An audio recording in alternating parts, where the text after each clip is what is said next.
The night had a silence that felt heavier than usual, as though the air itself was waiting for something to happen.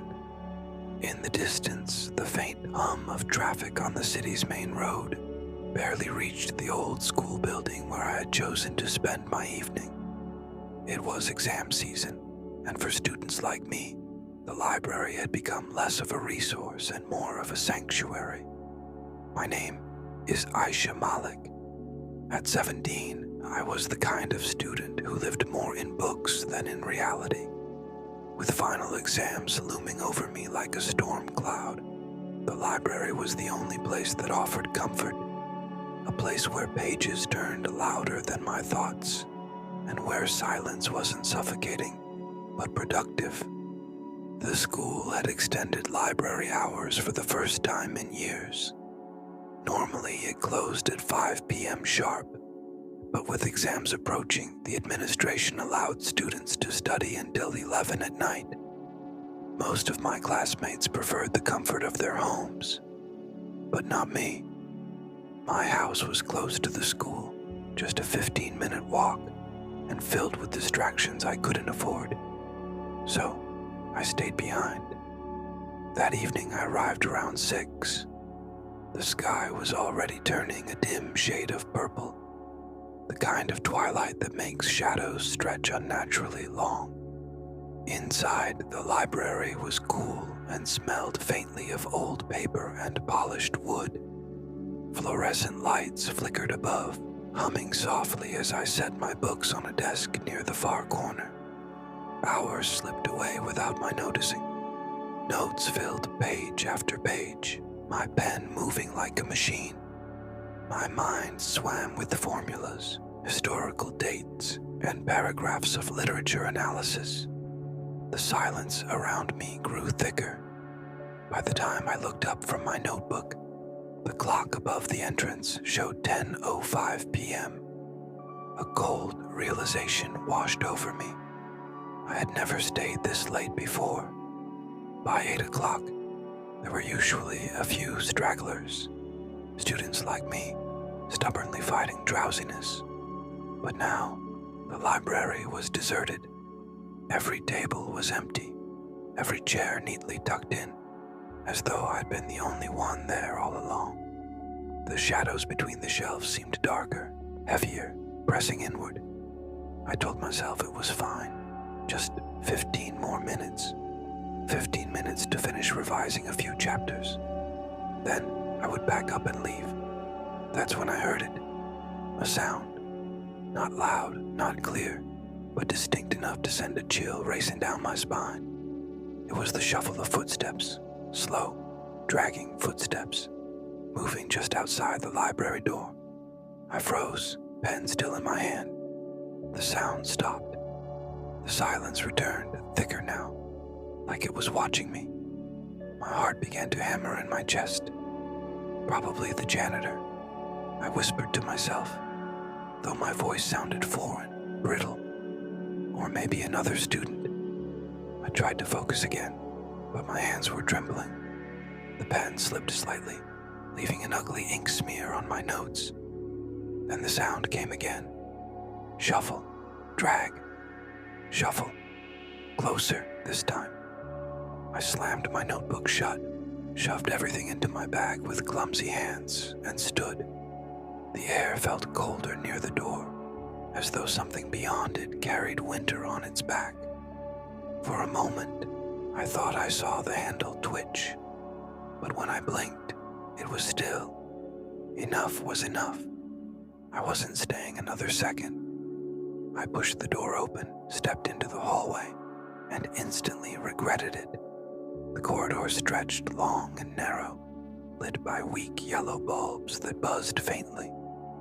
My footsteps echoed too loudly, bouncing back at me like another set of steps trailing just behind. On the right at the far end of the corridor was the main exit. Home was just beyond that door. Safety. I kept moving, quickening my pace. Halfway through, I stopped. There, at the very end of the corridor, stood a figure. A woman. She was motionless, her form faintly visible in the dim light. her head tilted ever so slightly to one side, as if curious. Her arms hung lifelessly by her side. I couldn't see her face. The silence was unbearable. I swallowed hard, my throat dry, and forced myself to speak. "Who's there?" My voice cracked, barely above a whisper. No answer. For 3 endless seconds, she didn't move. Then, as though the question itself had disturbed her, she turned, not walked, not stepped, but turned and slipped out of sight. My body sagged with relief. She was gone. Whoever she was gone. I nearly ran to the main door, pushing it open with a force that startled even me.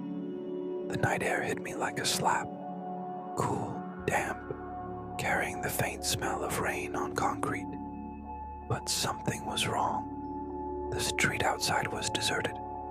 Not just quiet, but unnaturally so. No stray dogs, no passing cars, no shop lights still glowing in the distance. Just silence, stretching endlessly. It was never like this. The street near our school was usually alive, even late at night. Small food stalls still open, neighbors walking home, the occasional motorbike rattling by. But now, nothing.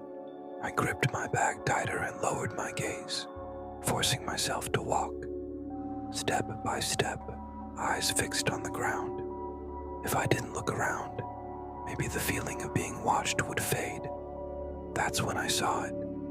A shadow, elongated on the ground before me, stretching longer than natural, moving in rhythm with steps that weren't mine. I froze, my eyes darting upward, and I saw her again. A woman walking ahead of me, her pace slow, unsteady. She limped, dragging one leg behind her as though it had been broken long ago. Her clothes hung loose and filthy, the fabric torn at the edges. Her hair was wild, tangled, falling over her face in a curtain of darkness. Every instinct screamed at me to turn back, to run, but my legs wouldn't obey. It was as though the earth had rooted me in place, forcing me to watch. She was real, too real, and yet not. Her body bent at angles that defied nature, arms twisted, feet dragging against the pavement with a sound that pierced the silence. I had never known fear so sharp, so consuming. It felt like my very soul was shivering inside me. I wanted to scream, to call for help, but no sound escaped my lips. I could only watch as the woman slowed, her head twitching slightly, as if she sensed me there. And then she stopped. The silence deepened. She turned her head slowly, unbearably slowly, until I could almost see the pale glint of her face beneath the mess of hair.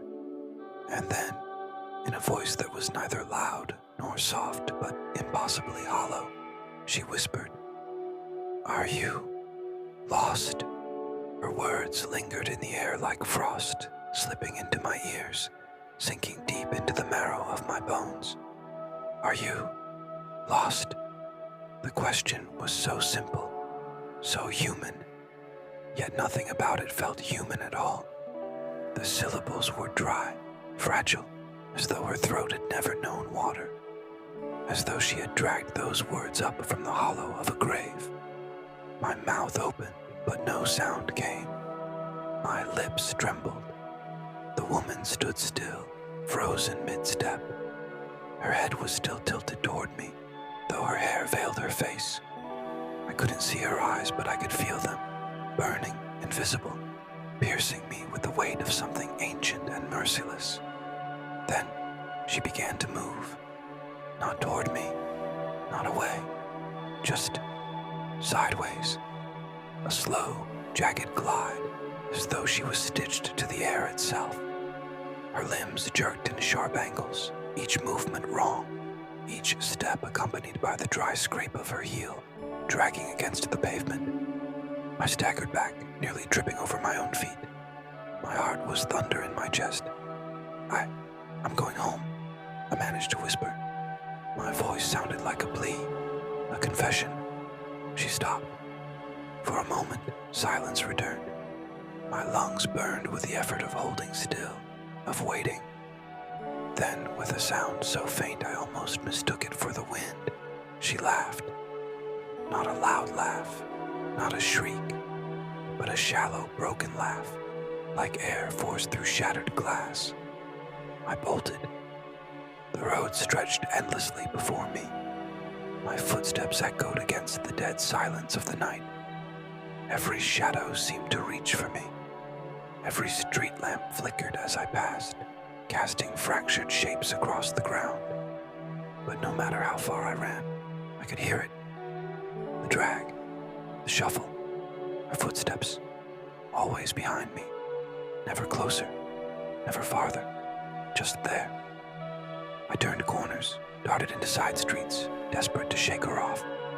But when I dared to glance back, she was there, always there, limping, watching, waiting. It felt like I was running through a nightmare, each street longer than the last, each turn only leading me deeper into some endless maze. And then, suddenly, I wasn't on my street anymore. I stopped, gasping for breath, my vision swimming. My school was nowhere in sight. My neighborhood was gone. The familiar stalls and houses I had walked past for years had vanished. Instead, I stood before a road I had never seen before. It stretched into darkness, lined with houses that seemed older than time itself. Their walls were cracked, their windows hollow and black. No lights, no signs of life, just silence. I staggered back. No, this isn't real, I whispered. Behind me the sound came again.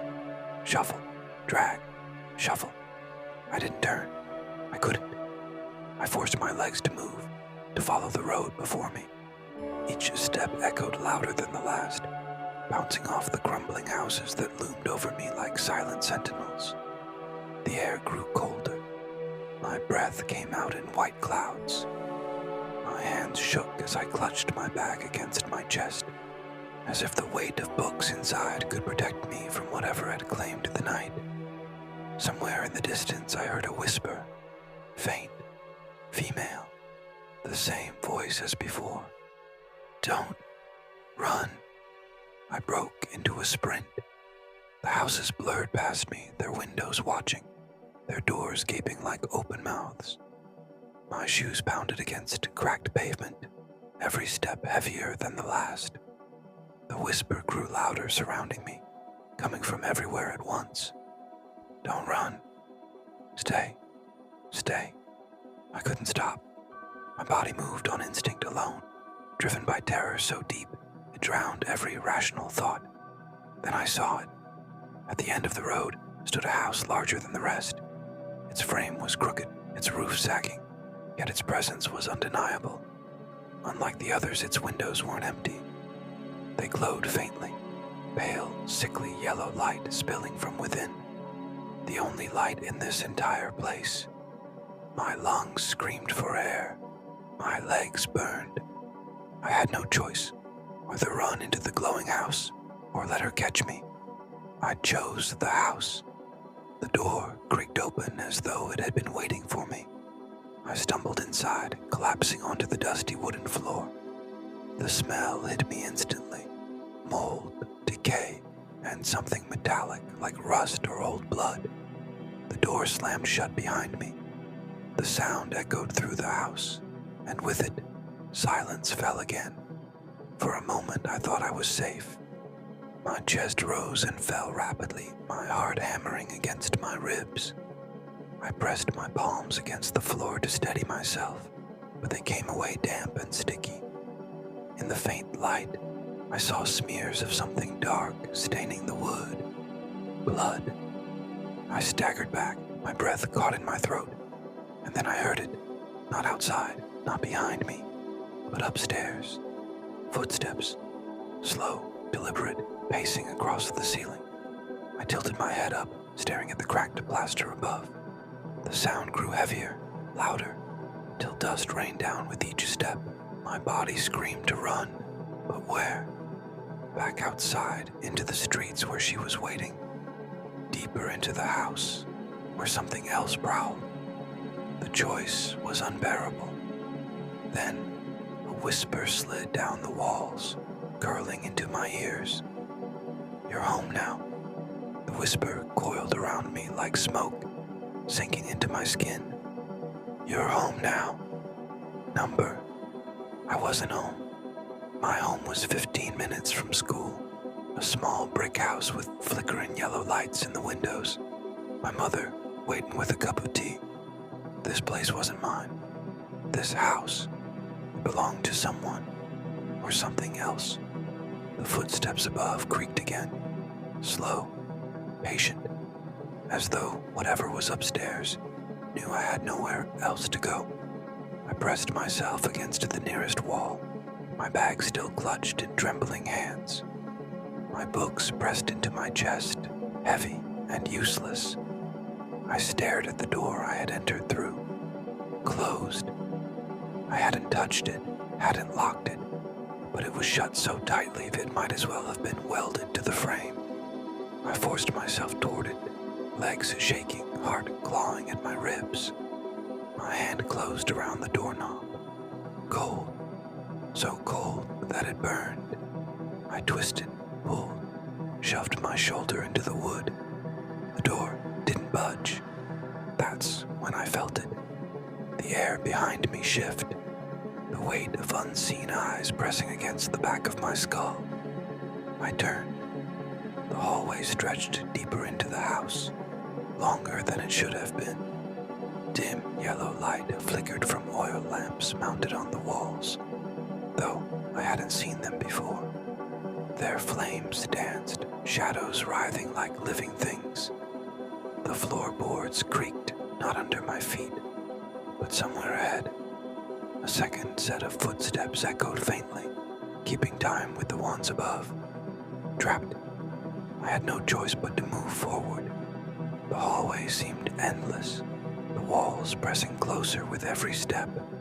Dust floated in the air, thick and heavy, clogging my throat. The smell of rot grew stronger. Doors lined the corridor, each identical, each shut tight. Their paint was chipped, their brass handles tarnished with age. Some bore deep scratches, as though something inside had clawed to get out. I didn't want to know what was behind them. At the end of the hall stood a staircase. Its railing was broken, splintered in places, and the steps groaned under their own weight. The footsteps above grew louder. They were moving toward the staircase. My pulses spiked. My choices narrowed. Stay where I was and wait for whatever was coming down, or move deeper into the maze of doors and shadows. Before I could decide, one of the doors on my left creaked open, just an inch. A draft of icy air swept out, brushing against my skin. I froze, staring at the sliver of darkness beyond the doorframe. It was pitch black, deeper than any natural shadow. My breath came shallow, clouding in the cold. Then, from within that blackness, something moved. Not a shape, not a figure, just movement.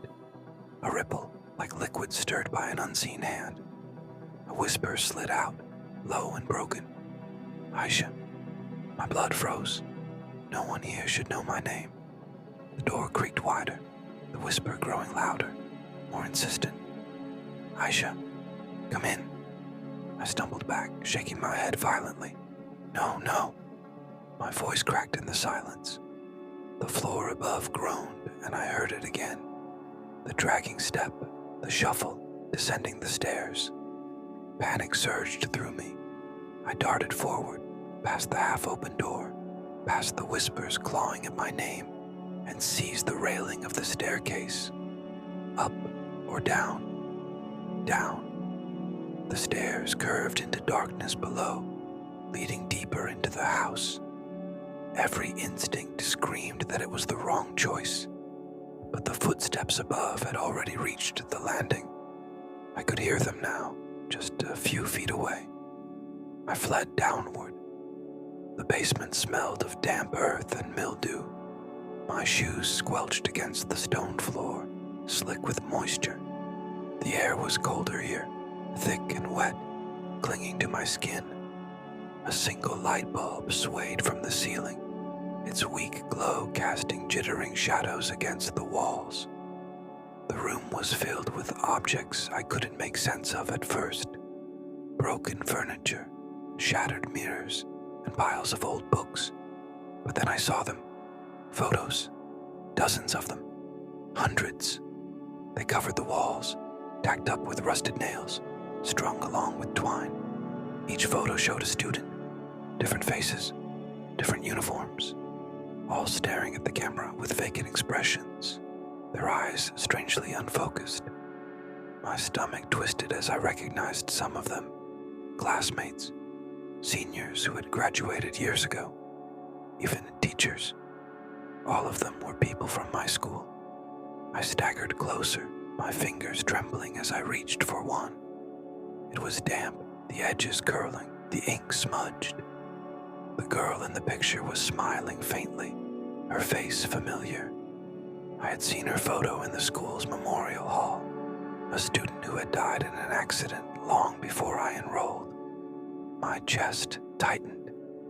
This wasn't possible. The sound of dragging footsteps returned. Not from above, from the basement. I spun around. The shadows in the corners rippled, stretching. The swaying light bulb flickered, plunging the room into moments of suffocating darkness. And then I saw her, the woman. Her body bent, her limbs contorted. She stepped into the faint circle of light, her face finally visible. Her skin was gray, stretched thin over bone. Her mouth hung open, lips cracked, teeth blackened. But it was her eyes that froze me. Empty. Hollow sockets, dark and endless, staring straight through me.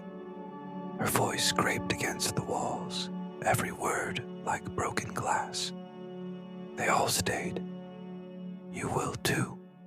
I staggered back, my heels striking a pile of books. They toppled, crashing to the ground, in a wave of dust. The woman's head snapped toward the sound, her body twitching violently, as though every movement caused her pain. I bolted, deeper into the basement, through a narrow doorway at the far end. The passage beyond was narrower, the ceiling low. Cobwebs clung to my face, my hands. I didn't care. I just needed distance. The whispers followed. Not just one voice now, but many. Layered, male, female, young, old, all chanting the same words. Stay, stay, stay. The passage ended at another staircase, this one leading up. I didn't hesitate. I scrambled upward, my palms slipping on the damp railing, my lungs burning.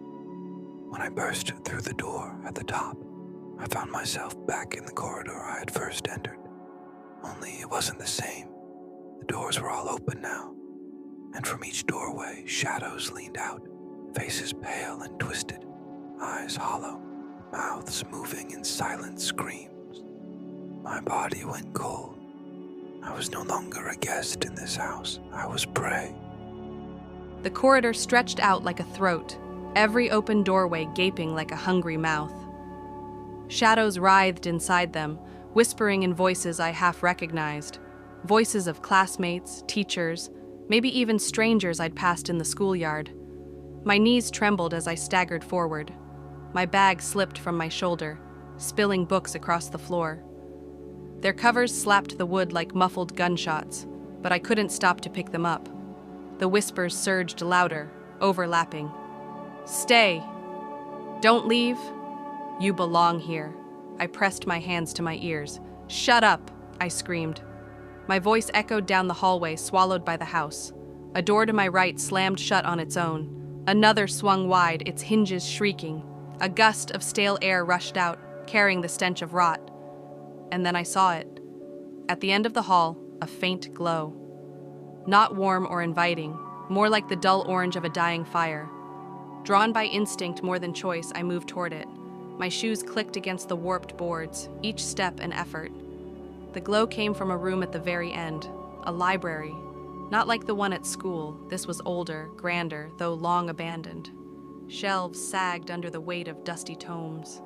The fireplace at the far end held the remnants of old coals, glowing faintly, though no fire had burned here in years. I stepped inside. The air was thick with the smell of charred wood and mold. On a table near the fireplace lay a stack of newspapers, their pages yellowed, edges crumbling.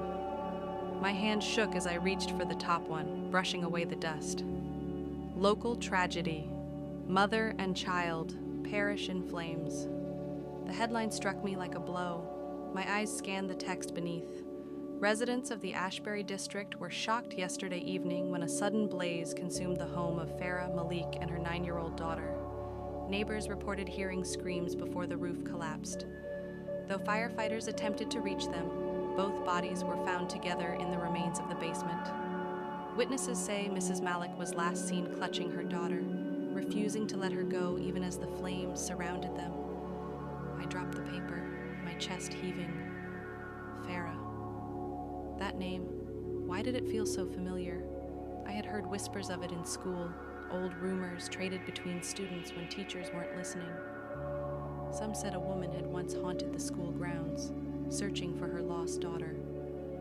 Others swore they had seen her shadow in the library after hours. I forced my gaze to the next newspaper. School mourns young student.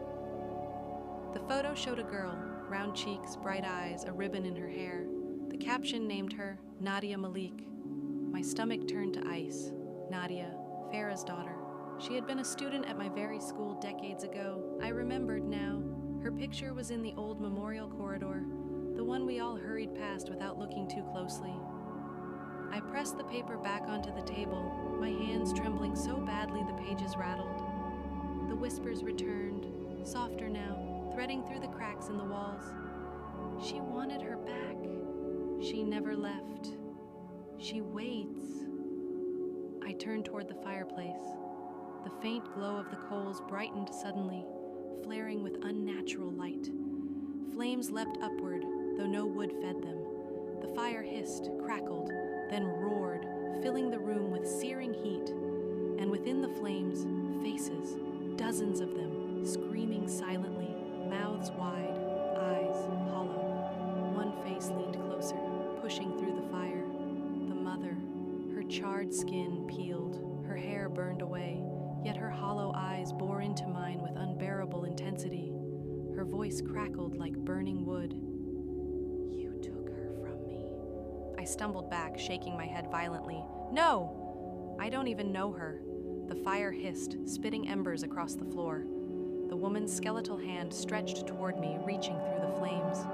She was mine. She will be again. The heat seared my skin. I turned and bolted from the library, the whispers chasing me like hounds. The hallway had changed again, no longer lined with doors, just one, massive and ornate, at the far end.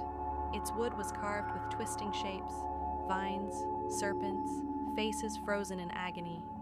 The brass handle gleamed faintly, as though freshly polished. Something compelled me forward. Each step dragged, as if the floor resisted me. My chest ached, my breath ragged, but I couldn't stop. When I reached the door, I hesitated only a moment before pulling it open. The room beyond was vast, cathedral-like. High ceilings arched overhead, cobwebs dangling like veils. The floor was stone, cracked and uneven, covered in chalk markings, symbols I didn't recognize drawn in frantic, overlapping strokes. And in the center, a crib, wooden, small, rocking gently though no hand touched it. I froze, my stomach lurching. The air around the crib shimmered, bending like heat haze. Then the crying began. Soft at first, the fragile wail of an infant. But as I stood paralyzed, the cry grew louder, harsher, filling every corner of the vast chamber. I covered my ears, but it seeped through, rattling in my skull. The crib rocked harder, slamming against the stone floor. A figure rose beside it, the woman again, Farah. Her body taller now, stretched unnaturally thin, her limbs bending at impossible angles.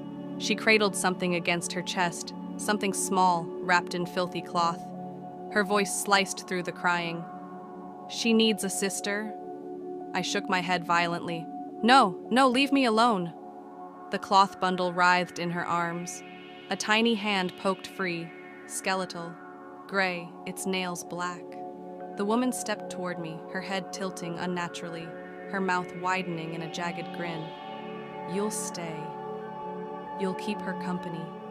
The floor shifted beneath me, the chalk symbols glowing faintly. A pull gripped my ankles, dragging me toward the crib, toward her. I fought, clawing at the stone, my nails splitting, blood smearing across the floor. The whispers rose into a deafening chorus. "Stay, stay, stay." And through it all, the baby's cries shrieked, piercing and endless. My vision blurred, my body weakened, and just before the shadow swallowed me whole, I heard her whisper again, "You're home now." The pull on my ankles tightened, dragging me closer to the glowing chalk circle. My nails scraped uselessly against the stone. Blood slicked my fingers, every movement slower, weaker. The baby's cries rose to a shriek that drilled through my skull. The woman's grin widened, stretching too far, her jaw cracking as it opened. Her voice was a chorus now. Hers, the whispers, the cries, all folding into one monstrous sound. "She needs you!" I screamed, my voice raw. "I'm not staying here!" The symbols on the floor flared brighter, their glow searing against my eyes. A heat rose from them, not like fire, but like fever, making my skin blister. Desperate, I reached for my bag, the one I had dropped earlier in the hall. Gone. But something else was there, my textbook. It lay inches away, half burnt, its cover smoldering as though the heat of the symbols had already claimed it. With a sob of effort, I lunged forward, seizing the book. Its weight grounded me, its edges biting into my palm. I swung it wildly, smashing it against the floor. The edge of the chalk circle broke, scattering dust into the air. The pull weakened. The woman screamed. Her voice split the air like thunder, rattling the walls, shaking the very stone beneath me. She clutched the bundle tighter, her skeletal fingers digging into the filthy cloth. "You can't break it! She is bound to me!" The chalk flared again, repairing itself. The symbols redrew, glowing stronger, angrier. Panic surged through me. I raised the book again, slamming it against the marks. The impact sent a jolt up my arms, but the line cracked, fissures spreading outward. The cries faltered, breaking into hiccuping wails. The woman's form flickered, her stretched limbs spasming, twitching as though something inside her resisted. I took the chance and scrambled backward, out of the circle. My chest heaved, lungs clawing for air, the whispers howled in rage. From every wall, shadowed hands reached toward me, clawing the air, their fingertips inches from my face. I bolted for the door. It slammed shut. The room plunged into silence. No whispers, no crying, just the heavy sound of my own breath. Slowly, I turned. The woman stood inches away, her hollow eyes level with mine. The bundle was gone. Her arms hung limp, her fingers broken, dangling like snapped twigs. Her voice rasped, low, guttural. "You can't leave. The house has chosen." I stumbled back, my spine pressing against the locked door. My heartbeat thundered in my ears. "No," I whispered. My voice shook, but I forced the word out again, louder. "No, I don't belong here." Her head tilted, her hair falling forward in clumps. "You studied where she studied. You walked where she walked. You are hers now." Something in me snapped. Maybe it was fear, maybe rage, maybe sheer defiance. I raised the bloodied textbook like a weapon. "I'm not her replacement!" I screamed. The woman's body convulsed, her jaw unhinging wider, a scream ripping from her throat so loud it shattered the glass in the high windows. Shards rained down, slicing my skin. I threw myself sideways, covering my head as shards scattered across the floor. The symbols flickered violently, their glow sputtering.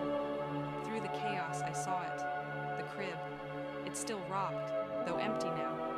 And on its side, etched deep into the wood, Words burned with unnatural fire.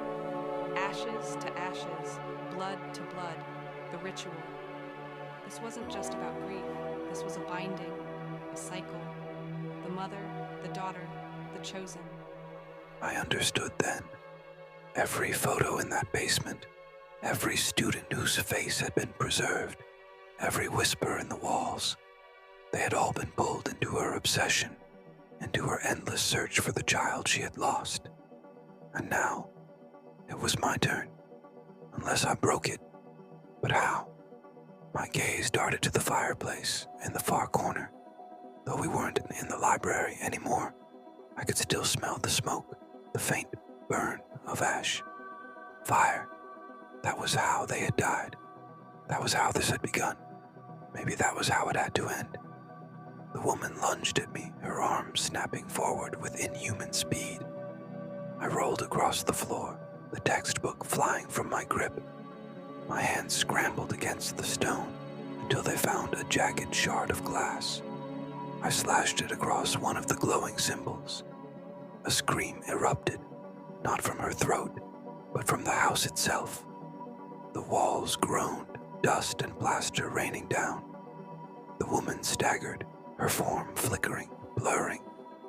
I slashed again and again, each strike breaking another symbol, scattering chalk and dust. The whispers shrieked, rising to a fever pitch. You can't break it. She will never let go. She will never let you leave. The woman's body convulsed, her limbs cracking, folding inward. The bundle reappeared in her arms, writhing, clawing. Tiny skeletal fingers reached from the cloth, scratching her skin. She screamed, trying to hold it tighter. But the bundle ripped free. It fell to the floor with a sickening thud, unraveling to reveal nothing but ash and bone. The chalk circle flared one last time, then shattered, the light exploding outward. I was thrown against the wall, the impact knocking the breath from my lungs. Silence. When I forced my eyes open, the room was empty. The crib lay broken. The chalk was nothing but scattered dust. And the woman, gone. My chest heaved. Every nerve in my body screamed. My hands bled. My throat burned. But I was alive. Slowly, painfully, I pushed myself to my feet. The door behind me was open. For the first time since entering this nightmare, I had a way out. But as I stepped into the corridor, I realized something that froze me in place. The photos, they were gone. All of them. Every face, every student, every teacher, erased. And in their place, one single photo hung crooked on the wall. Me, my face, eyes unfocused, smile vacant, trapped. The night had wrapped the city in silence. But it was not the silence of peace. It was the silence that came just before, something unspeakable. Aisha walked home from the school, her steps dragging after the exhausting hours of study. The faint glow of the street lamps seemed weaker than usual, their halos dissolving into the darkness instead of pushing it back. Her books weighed heavily in her bag, but not nearly as heavy as the memory of what she had just seen. The twisted figure of the woman who had stared at her from the corridor. She tried to convince herself that it was only her imagination. Stress, exam pressure, lack of sleep. Yet every nerve in her body betrayed her, trembling with the certainty that the night was alive and watching her. Her shoes clicked on the pavement. Click, click, click. The rhythm was steady until a sound disrupted it, an echo that was not hers. Another set of footsteps, slow, heavy, matching her pace. She froze, her breath caught in her chest. The sound stopped too. She turned around. Nothing. Only the empty stretch of road swallowed by shadows. Her heartbeat quickened. She forced her legs to move, faster this time, the slap of her soles echoing louder. Then it came, the sound she would never forget. A scream, It wasn't a human cry.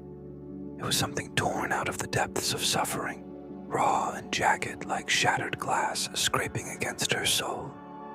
It came from nowhere and everywhere, vibrating in the air, stabbing through her ears, ripping into her chest.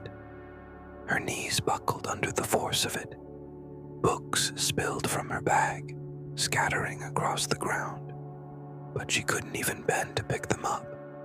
She was paralyzed, her body caught between terror and disbelief. The scream rose higher, breaking into multiple voices, as though an entire crowd of unseen women were wailing at once. Their cries layered, echoing, overlapping, until the street itself seemed to vibrate. Aisha clamped her hands over her ears, but it didn't help. The sound wasn't outside anymore. It was inside her skull, inside her veins, clawing through her heart. Her vision blurred. The streetlights flickered, dimmed, and then for a terrifying second, went out completely. She was swallowed in pitch black. She could still hear the screams, closer now, circling her like predators. She spun, desperate to find the source. Her throat tried to form words, a prayer, a plea, but all that came was a whimper. When the lamps flared back to life, she saw her. At the far end of the road stood the woman, crooked, broken, her spine bent at an unnatural angle, her head tilted sharply to the side, as though her neck had been snapped. Dark hair matted her face, but Aisha could see the glint of hollow eyes staring directly at her.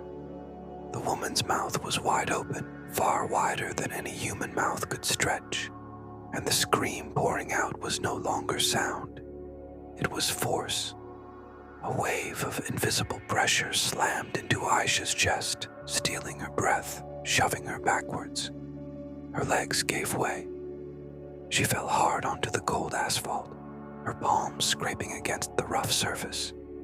She wanted to crawl, to run, but her muscles refused. Her body shook violently, as though the sound itself had seeped into her bones.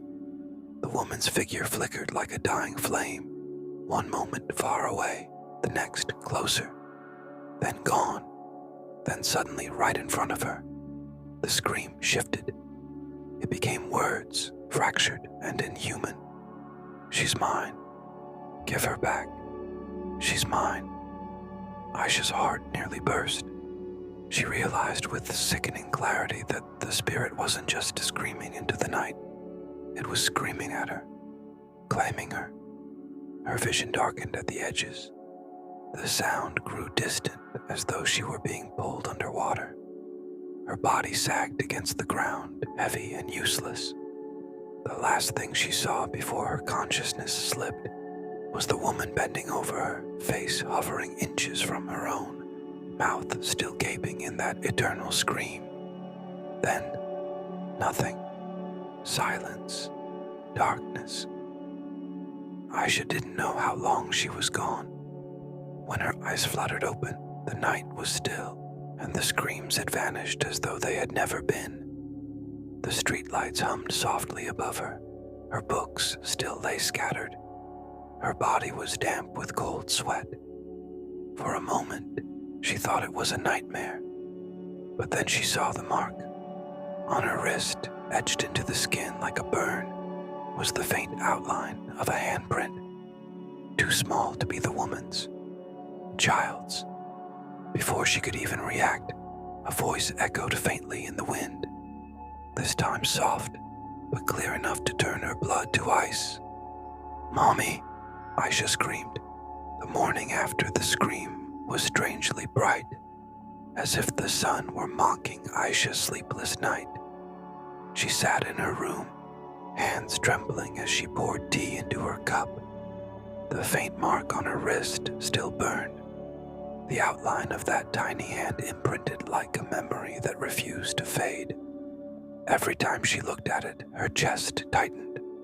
Who or what had touched her? Her mother hovered, concerned, asking why she had been found collapsed on the road by her uncle. Aisha muttered excuses. I was tired. Exams. Stress. The lie tasted bitter. Deep down, she knew no stress could create screams that rattled her very bones. By evening, word of her fainting had spread across the neighborhood. One of the older women, Auntie Farida, appeared at their doorstep, her face lined with age and a shadow in her eyes. She insisted on speaking with Aisha alone. In the small sitting room, the air felt heavier. Farida lowered herself into a chair, her bony fingers twisting a rosary, her gaze fixed on Aisha's wrist, as though she knew what had happened without being told. I warned them about that school, she whispered, her voice brittle. But no one listens to old women anymore. Aisha's heart thumped. She leaned forward, desperate, her words tumbling out. You know something, don't you? About the woman. Farida's lips pressed tight, then parted slowly. Her eyes glistened as if she were staring not at Aisha, but at ghosts long buried. Many years ago, long before you were born, she began, there lived a mother and her little girl. They were inseparable, seen always hand in hand, walking the same corridors you now walk. The father had died early, so the child was the mother's entire world. She gave her everything, even at the expense of herself. Some said she spoiled the girl. Others said it was love beyond measure. Her voice faltered, then hardened. But love can turn cruel. Aisha listened, every word pulling her deeper. One stormy evening, there was an accident near the school. The girl was crossing the road when a truck came too fast. Some say the mother screamed her name until her throat bled, but the wheels did not stop. The child was gone. The mother refused to believe it. For days she wandered the streets, calling, searching. She swore she still heard her daughter's laughter in the corridors, still felt her little hand in hers. Her grief broke her mind. And then she vanished too. Aisha shivered. Vanished? How? No one knows, Farida said, her voice dropping. Some claim she ended her life inside the school, where the echoes of her daughter lingered. Others believe her body was never found at all. What we do know is this. Since that night, people whisper of seeing her. A woman, broken, screaming in the dark. Sometimes alone, sometimes with a child's voice beside her. The rosary beads clicked faster in her hand. She is not merely searching for her lost daughter. She is searching for anyone to replace what she lost. That is why you must stay away from those corridors, child. Aisha's blood turned cold. Her wrist burned, the faint handprint throbbing, as if reacting to the story. The memory of that whisper, Mommy, flooded back, and she realized with a sick twist in her gut, the ghostly child had already touched her, already chosen her. Her voice cracked. What happens if she finds someone? Farida's eyes closed, as though she were praying the answer away. But when she opened them, the look in her eyes was bleak. Then, that someone never returns. The room fell silent except for the rasp of her breathing and the distant call of the evening azan. Shadows stretched across the walls, long and clawed. Aisha wanted to believe it was just a tale, another neighborhood ghost story. But the burning mark on her wrist pulsed in agreement with every word the old woman had spoken. When Farida finally rose to leave, she paused at the door. Do not ignore the signs, Aisha. They will follow you until you listen. Pray, if nothing else. Pray harder than you ever have. The door shut behind her with a soft thud. Aisha sat frozen in the dimming light, the silence pressing against her ears. Somewhere in the house she thought she heard it. A faint, childish giggle. Her teacup slipped from her trembling hands, shattering against the floor. The days after Auntie Farida's warning should have brought relief. Aisha told herself that she now had an explanation, a story to put the pieces together. Maybe, she thought, if she avoided the school at night, the haunting would fade. Maybe it would leave her alone. But the ghost had already chosen her. The first sign came in the mirror. It was late evening, and she stood before her dresser, brushing her hair before bed. Her reflection moved as expected, each stroke matching her hand, until it didn't. For a split second, the reflection kept brushing after she stopped. A tiny delay, almost unnoticeable, but enough to freeze her blood. Her hand trembled. She leaned closer, searching. The glass showed her face, pale and strained. And then, just over her shoulder, a dark shape flickered. She spun it around. Nothing. But when she looked back into the mirror, a single handprint had appeared on the glass. Small, child-sized, pressed from the inside. She stumbled back, her chest heaving. The room was empty, but the air was heavy, charged, as though something unseen was waiting. The second sign came at school. She tried to focus on her books, drowning herself in exam prep. The library was crowded in the day, filled with the rustle of pages and the scratching of pens. It should have been safe. Yet every time she glanced at the far aisle, she swore she saw the hem of a dark dress disappearing behind the shelves. Once, she heard breathing. Not hers, not anyone else's. Slow, rasping, drawn out, right behind her ear. She turned so quickly, her chair screeched against the floor, drawing stares from other students. But no one was there. Then came the whispers. "Aisha, Mommy's waiting." The words were faint, like a hiss between pages turning. She clamped her hands over her ears, but the voice wasn't outside. It was inside her skull. She bolted out of the library, her pulse racing, her books abandoned. The third sign came at home again, late one night. She woke to the sound of footsteps in the hallway. At first, she thought it was her mother, but the rhythm was wrong. Too uneven, dragging, as if one leg scraped the floor with each step. She sat up in bed, the blankets clutched to her chin. The steps stopped outside her door. Her breath caught. The doorknob turned slowly, creaking, though the door remained closed. She wanted to scream for her parents, but her throat locked. Then, from the crack under the door, a shadow seeped in. Thin fingers stretched across the floorboards like black smoke curling forward. The shadow touched the edge of her bed. She shut her eyes, whispering prayers through clenched teeth. When she opened them again, the shadow was gone. The door was still closed. But on her bedspread, just inches from her trembling hands, was a single strand of black hair. Long, wet. By now, Aisha was breaking. She stopped sleeping, stopped eating. Her eyes were ringed with dark circles. No one believed her. Her family dismissed it as exhaustion. Friends teased her about horror stories. But she knew. She knew the spirit had returned, and it was no longer waiting in the corridors. It was here, with her, everywhere. One evening she stood at her window, staring into the fading sunset. For a moment, the orange glow was beautiful, peaceful. Then, in the reflection of the glass, she saw it, a woman standing right behind her, bent, crooked, hollow eyes gleaming through strands of hair. She spun around. The room was empty. Her heart thundered. She looked back at the window.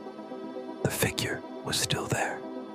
But now the reflection moved closer, closer until it was pressing its face against the glass, lips parting into that impossible scream.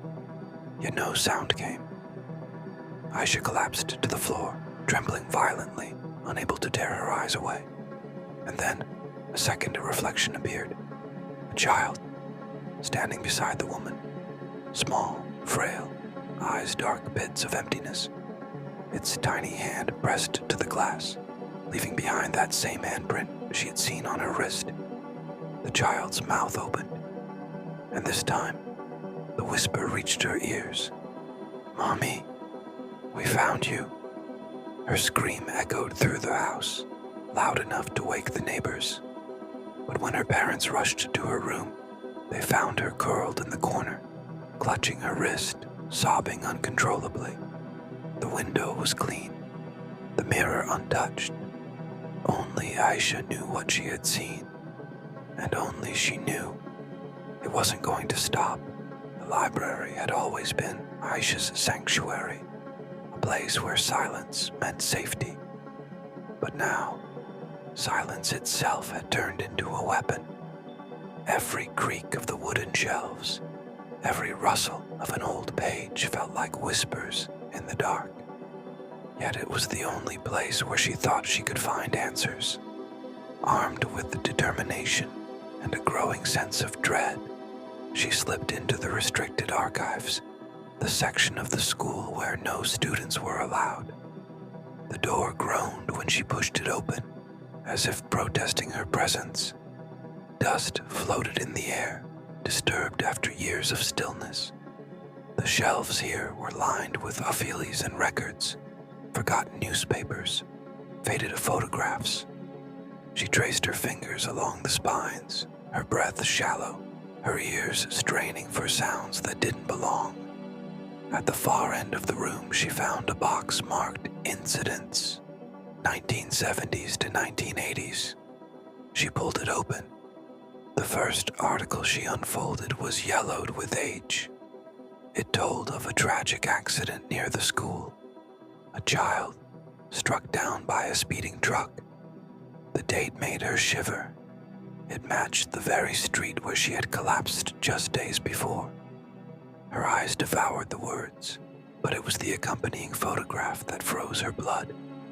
A woman, face twisted in anguish, clutching a small shoe in her hands.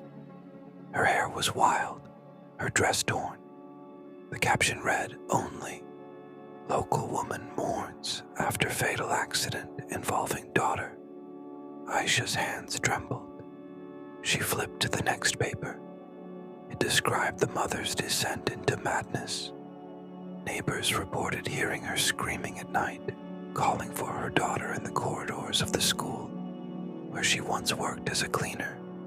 Rumors grew darker, that she spoke of seeing her child's ghost, of being asked to bring her playmates. Another file contained the police report. The mother had vanished one night. No body was recovered. Only her blood-stained scarf was found in the school corridor. Aisha's pulse quickened. Her breath fogged the air, though the room was not cold. She knew she was close to something she wasn't supposed to see. She dug deeper, pulling out another folder. This one contained testimonies of students and staff. Words leapt out at her, screams in the night, woman in black, child's laughter, someone touched me in the dark. And then, at the very bottom, she found it, a diary. The handwriting was jagged, erratic, ink smeared with what might have been tears, or worse. She read aloud in a trembling whisper. She cries for me. She says she is lonely. She wants friends to play with. She wants a new mother if I cannot stay. I cannot let her be alone. I must bring her someone. I must bring her anyone. I should drop the diary as if it had burned her. The echo of the words pulsed in her ears. She wants a new mother. Her stomach turned cold. That was why the child's handprint had marked her. That was why she kept hearing the whisper, "Mommy." The ghost wasn't searching for her daughter anymore. She was searching for a replacement, and Aisha had been chosen. The room seemed to close in around her. The air grew heavy, suffocating.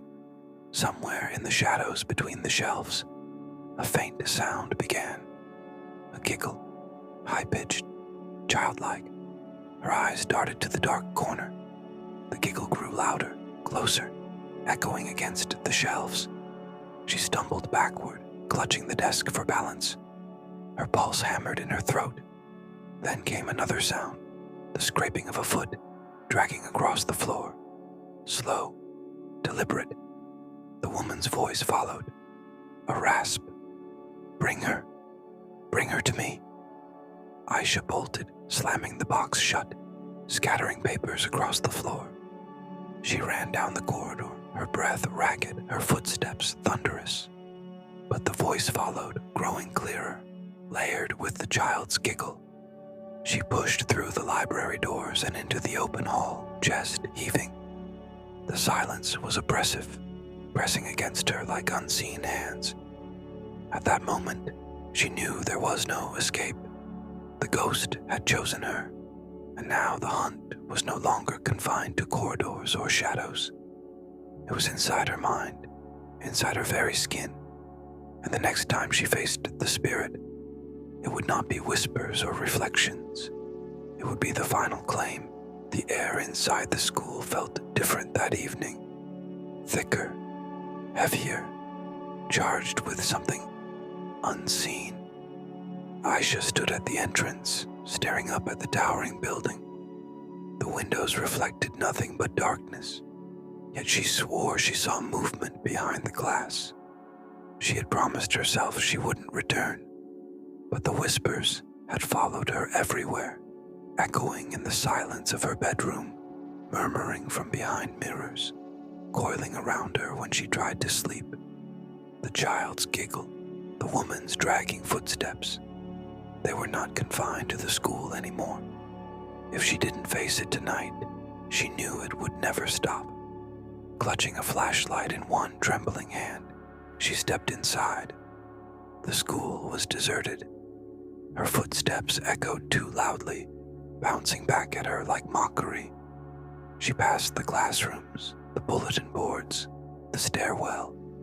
Everything looked familiar, yet alien, as if the building itself was holding its breath, waiting. When she reached the library doors, her stomach knotted. She pushed them open. The vast room yawned before her, rows of shelves casting long shadows. Dust rose in the beam of her flashlight. For a moment, it was only silence. Then came the sound. Tap, drag, tap, drag. The rhythm of a limp. It came from the far end of the corridor beyond the library. Her throat tightened. She forced herself to move, each step heavier than the last. The corridor stretched endlessly, the flickering bulbs above casting broken light. Halfway down, she froze. The woman stood there. Her body was twisted, her arms bent at impossible angles, her head cocked unnaturally to the side. Her hair hung in damp, tangled clumps. The stench of earth and decay wafted down the corridor, but it was her face that rooted Aisha to the spot.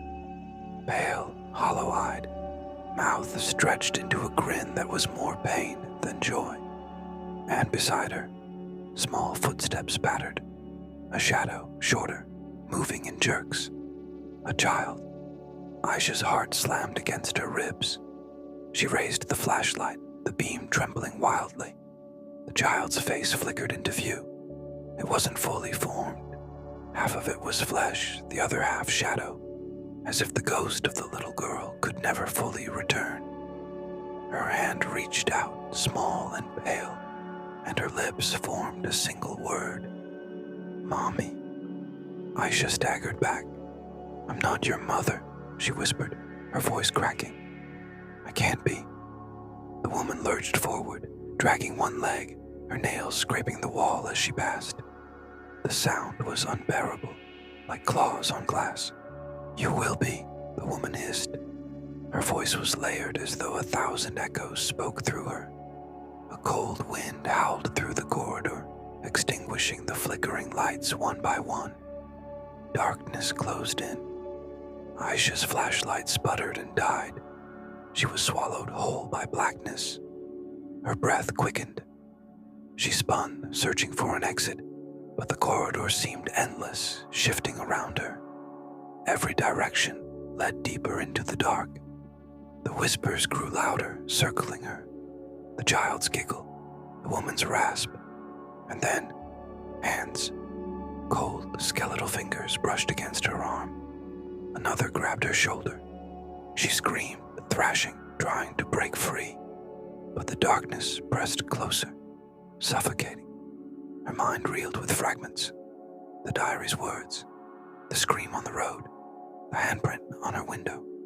All of it had led here. "No," she cried, "leave me alone." But the voices only grew stronger. "She is yours now. Take her. Take her." The child's face appeared inches from her own, pale eyes glowing faintly. For a heartbeat, Aisha saw something human there. Loneliness, longing, the desperate need for love. Her heart cracked. She whispered, "I'm sorry." The child smiled, and the darkness surged. When the sun rose the next morning, the school was quiet. The janitor unlocked the gates, humming to himself. He noticed nothing unusual.